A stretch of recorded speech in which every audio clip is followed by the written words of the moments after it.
Today I'm going to show you my budget desk setup that I made for content creation, for schoolwork, and for gaming. And I'm going to show you each part, explain to you why I chose them, and where you can find the best prices if you decide to make something similar for yourself. Okay, so the first thing I want to talk about is the desk that I chose. So I went with a basic budget desk off Amazon. It's really nothing special, but it gets the job done.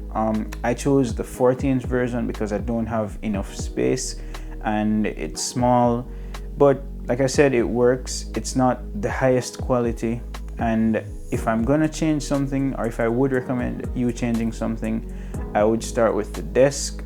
Find a bigger desk, a sturdier desk, and yeah, especially if you are in the US, because I had to ship this to Jamaica, which more weight, more expense, so I just went with something simple. The assembly was pretty straightforward. It was easy. I completed it in about 5 minutes. There's an Allen key that you used. They included to tighten all the screws and to attach legs, so on. So very simple desk, very straightforward setup, and so far it's been good. So at the center of this setup is this 27-inch 1440p monitor that I bought off Amazon, and it's actually discounted right now to $179. The regular price is about $270. I bought it for $200, and then it's even further discounted now for Black Friday. So the quality of this thing is pretty excellent. You have 99% sRGB color, you have 95% DCI-P3, which if you're doing content creation, you need a good, accurate screen. This is it. And for the gamers out there, it has 180 Hertz. I'm using a Mac at 60 Hertz, so I'm not taking advantage, but if you are, that's an option. This is an IPS panel, which usually has some glow or color uniformity issues, you know, when displaying black, but I'm grateful that this one has zero issues. I'm completely satisfied. It's also an HDR 400 display, so if you're watching HDR content, you know, there's that. And the on-screen display is actually really nice to use. It's really straightforward, and you don't have to turn the monitor around to operate the buttons and the joystick. It's pretty easy. You also get a good amount of height adjustment, so whether you're short or tall, you should be good. You get tilt, you get swivel, all that good stuff. And for ports, you have two HDMI 2.0 ports and a display port, a headphone jack, and it also includes built-in speakers. I don't know why you'd use those, but it's there if you need it. That basically sums up the monitor, and you don't have to buy this one specifically. I've seen similar ones from Acer and MSI at Best Buy and Newegg. There's even one for about $150. So I'm gonna link that one also in the video description. So if you're interested, you can check out the various options.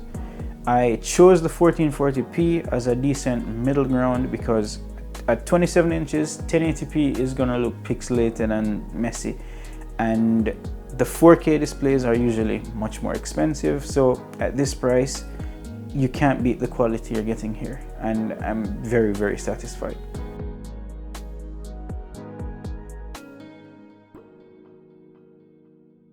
My speaker of choice is the Creative Pebble V3.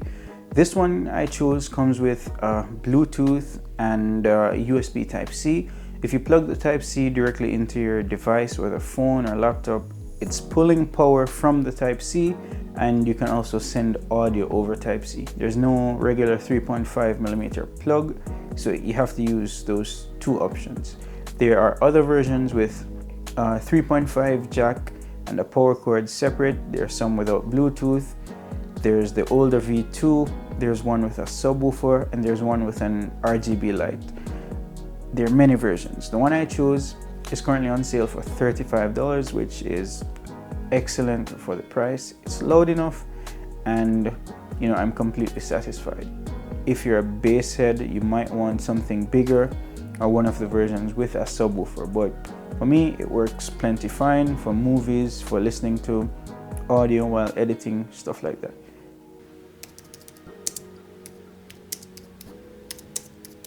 Alright, so moving on to the keyboard, I am running a Mac OS setup and I like the built-in keyboard on the MacBooks, and I generally like low profile keyboard, so I thought why not just go for the Apple Magic Keyboard. So that's what I chose.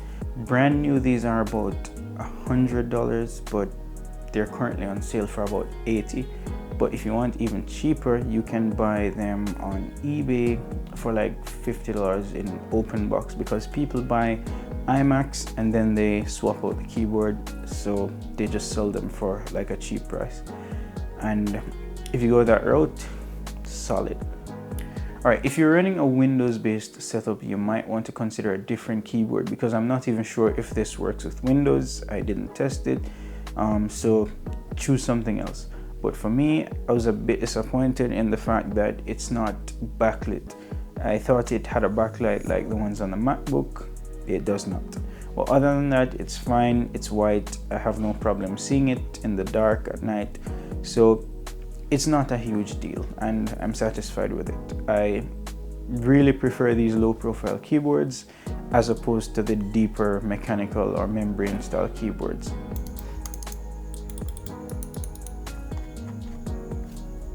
For the mouse, I went with the Logitech G305 wireless mouse. I didn't want a wired mouse because it's kind of messy and I'm not like a huge gamer, so the latency doesn't bother me, even though I don't really even notice it. I think this one is on sale for about $35 right now for Black Friday, so if you want one, pick one up. I chose the white version to match my color scheme.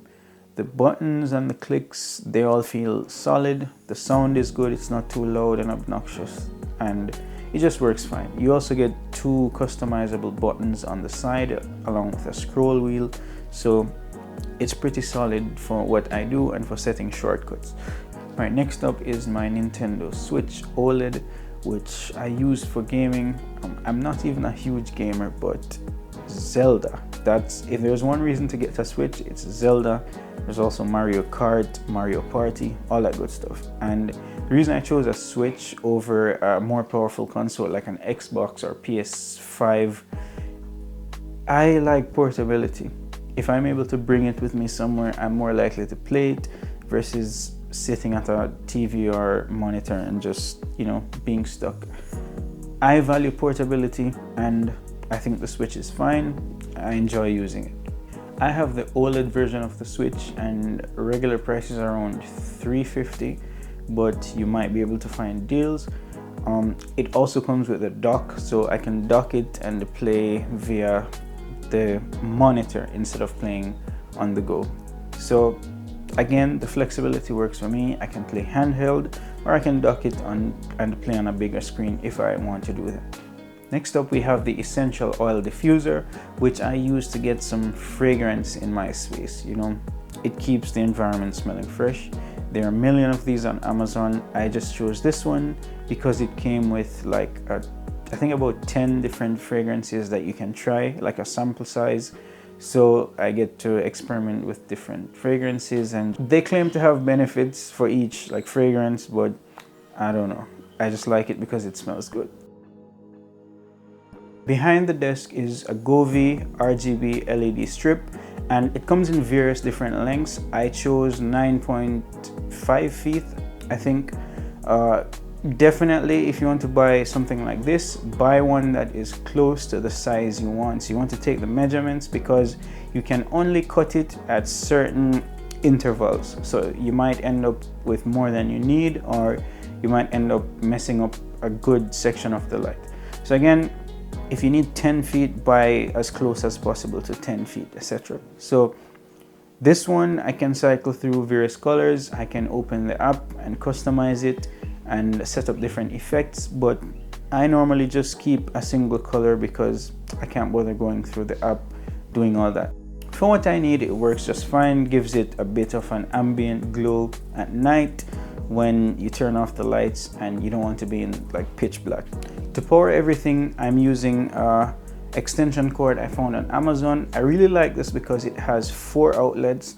It has some type A ports and a type C USB port. So you can plug things in, you can charge directly from the adapter itself, and I bought the 5 feet version. I think there's a 16 feet version as well, probably other lengths as well, so it works for what I need. I like that it comes with like a mounting hole on the back, and you get the screws so you can mount it somewhere, and it also has like a flat plug, so if you're plugging it in behind something, it doesn't get in the way or stick out too much. So for that, it's pretty good, and so far no issues. As I mentioned earlier, I'm running a Mac OS setup, and I'm running everything off the M1 MacBook Air. So far it's been good, and if you want to hear my thoughts on that, you can check out my previous video where I talk about my experience, both good and bad. So if the M1 MacBook Air is something you're interested in, you can check out that video. Also, this setup can be powered by basically anything you want. So like I said, if you swap out the keyboard and you plug in your Windows laptop, or you plug in a Mac Mini, or basically any other computing device that you want to use power it, you can swap out the switch for Xbox or PS5 or something. So again, you can just get creative and build out your own setup. So this is just what I chose. So 2 things I would like to add are a dock and a chair. So I did order a chair, but it got cancelled because of some shipping errors, and I got a refund. But there are many chairs out there, and I'm just going to use this for now, and I'll add a more ergonomic chair in the future.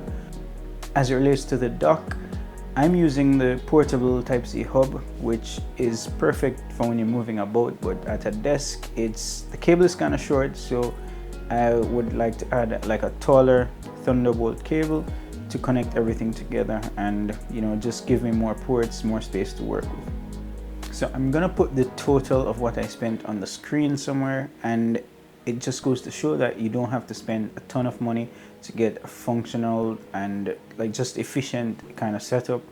Even at a basic level, it's a start, and you don't have to break the bank. And if you have more space, if you have more like a wider budget, you can add and customize and just do all sorts of things. That brings us to the end of this video. If you enjoyed, consider subscribing, leave a like, share the video with a friend, and drop a comment. What would you add or subtract? What would you do differently? Just start a conversation in the comments. I respond to everyone, and I'll see you in the next video, whatever that is.